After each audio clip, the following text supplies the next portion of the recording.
Bienvenue sur Métabolismo TV, votre source d'informations correctes sur le métabolisme et la santé. Comment aider une personne atteinte de cancer? Je suis Franck Suarez, spécialiste en obésité et métabolisme.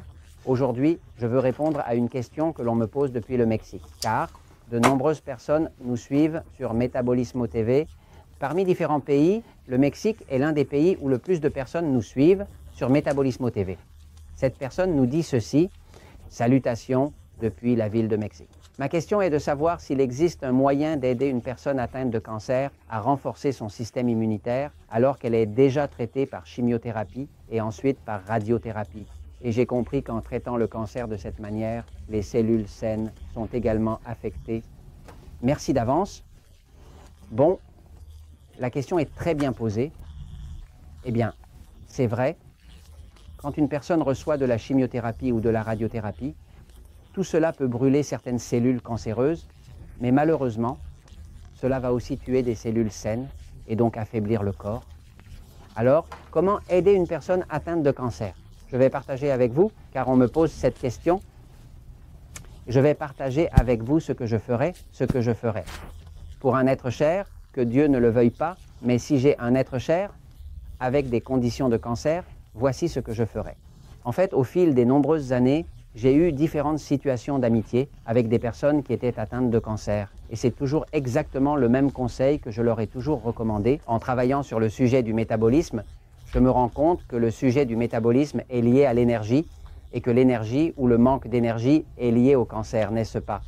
En d'autres termes, nous savons que le métabolisme, n'est-ce pas? Le métabolisme désigne tout ce que le corps fait pour convertir les aliments en énergie, énergie nécessaire à la survie. Cela signifie que la seule chose que produit réellement le métabolisme est l'énergie. Que se passe-t-il? Cette énergie, la fonction qu'elle a véritablement, c'est que cette énergie produit du mouvement. Et ce mouvement, lorsqu'il est à une vitesse optimale, ni trop rapide ni trop lente, s'appelle la vie, s'appelle la santé. Cela signifie que pour avoir la santé, mener une bonne vie, il faut une bonne quantité de mouvement qui n'est ni trop rapide, ni trop lent.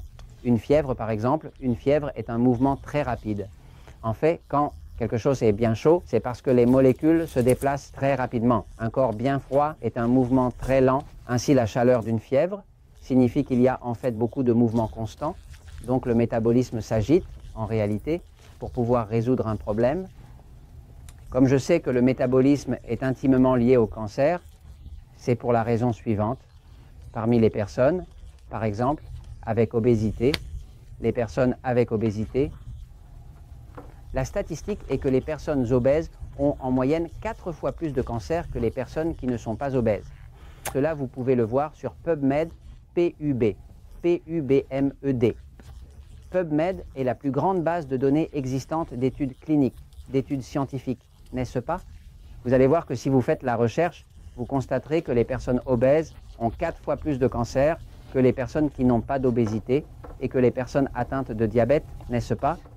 Ils ont 5 fois et demi plus de cancer. Par conséquent, je sais déjà que le sujet du métabolisme, qui est fortement affecté chez la personne obèse et encore plus chez la personne diabétique, a tout à voir avec le cancer. Lorsque l'énergie échoue, les cellules du corps, les cellules sont ainsi, elles ont à l'intérieur la mitochondrie. C'est-à-dire que lorsque cette partie échoue à recevoir de l'oxygène, que l'oxygène n'entre plus là, cela se transforme et devient de la fermentation. Lorsque cela devient de la fermentation, c'est là que le cancer survient. On sait que c'est le cas parce qu'il y a eu un lauréat du prix Nobel, le docteur Otto Warburg, qui a reçu un prix Nobel en 1936 parce qu'il a découvert comment on peut créer un cancer. Il suffit de retirer 35% de l'oxygène à une cellule et automatiquement vous avez du cancer. Alors, si j'avais une personne atteinte de cancer, je commencerais par regarder l'épisode numéro 1043 qui s'appelle « Trucs pour apaiser le système nerveux ». Pourquoi est-ce que je le recommande?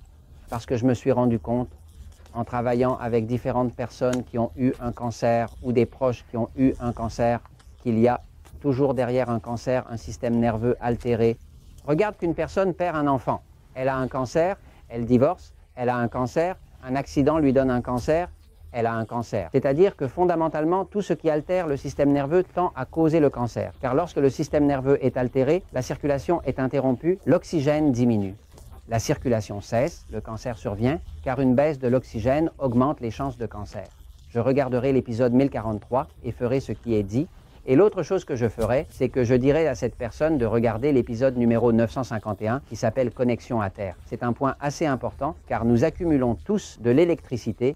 L'électricité à l'intérieur du système nerveux bloque le système nerveux au point de bloquer même la circulation. Mais lorsque l'on se connecte à la Terre en étant pieds nus, en touchant la terre, l'herbe ou le sable, cela commence automatiquement à se décharger et la circulation s'ouvre à nouveau. Et l'autre chose que je ferai, c'est dire à cette personne de regarder l'épisode numéro 857 qui s'appelle La cause du cancer et comment le cancer prend vie, comment le cancer prend vie, n'est-ce pas? Fondamentalement, il explique que pour résoudre n'importe quel problème, il est toujours nécessaire de le comprendre. Si vous savez d'où vient le cancer et ce qui le fait croître, alors vous pourriez, en expliquant en détail les mécanismes complexes, aider une personne qui en souffre à le contrer. Ce qui est certain, c'est que si l'on ne sait pas, on ne peut pas aider, mais je vous garantis que ces données peuvent vous aider. Elles peuvent vous aider. Je vais vous parler de jus de légumes, je vais vous parler de tout ce qui est nécessaire pour apaiser le système nerveux, rouvrir la circulation, faire entrer l'oxygène, réactiver le système immunitaire et permettre à la personne de survivre à une attaque de cancer. Et je vous en parle parce que la vérité triomphe toujours.